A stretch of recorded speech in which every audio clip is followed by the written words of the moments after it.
normally in our screening process, when you put up when you apply for live wire generally, especially when it's very competitive, we look at there are some percentage of scoring. One of them is, will this business generate employment opportunities? If it will generate, like how many persons? There are some businesses that, for example, a POS business, how many persons will they employ? Huh?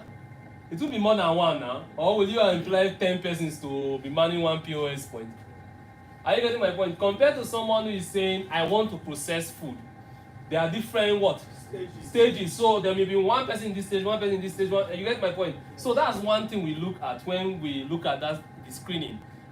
Will it generate employment? Another thing is that there's an increasing recognition of important role of micro, small, medium-sized businesses into economic building in the nation, and that's what we are having today.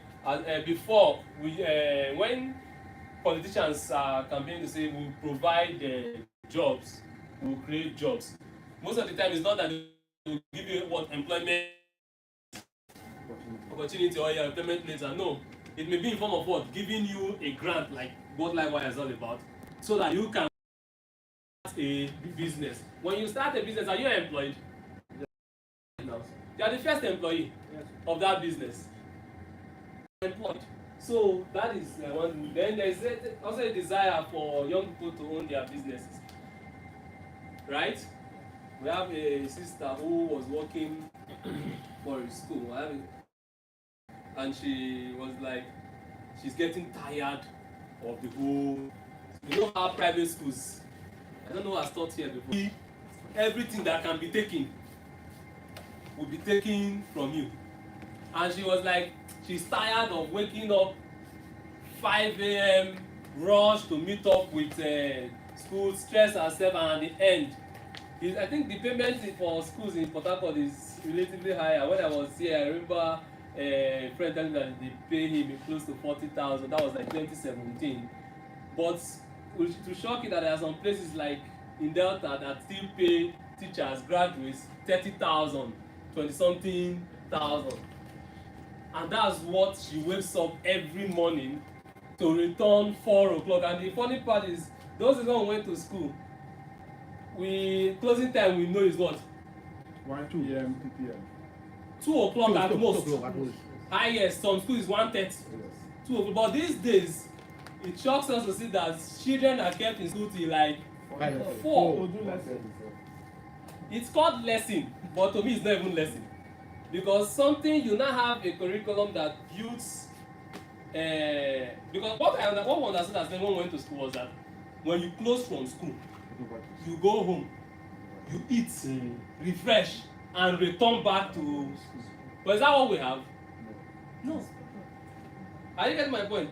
It was just something like they just increased the time, and it's not part of the time. I thought when I was teaching, when that concept came up, the director was like, "I will not be closing this." I said, "I don't want to do lesson. I want to go home.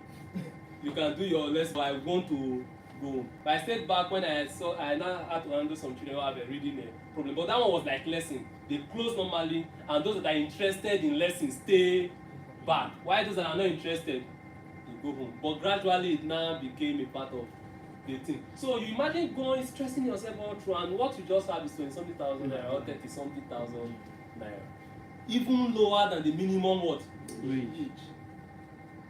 So there are some people that say, no, I want to have control over my time. And the sister, she started a POS business like a month ago. This is the second month. I will try to give her the money to facilitate, and she was like, in 1 month she made close to 70,000. When she was being paid 22,000. And this one, nobody has to come and wake up by 5 a.m. She's now making close to ×3 of what she was being paid as a POS operator. Are you getting my point? So That's a desire. So many people want to have the control of their life. The truth is like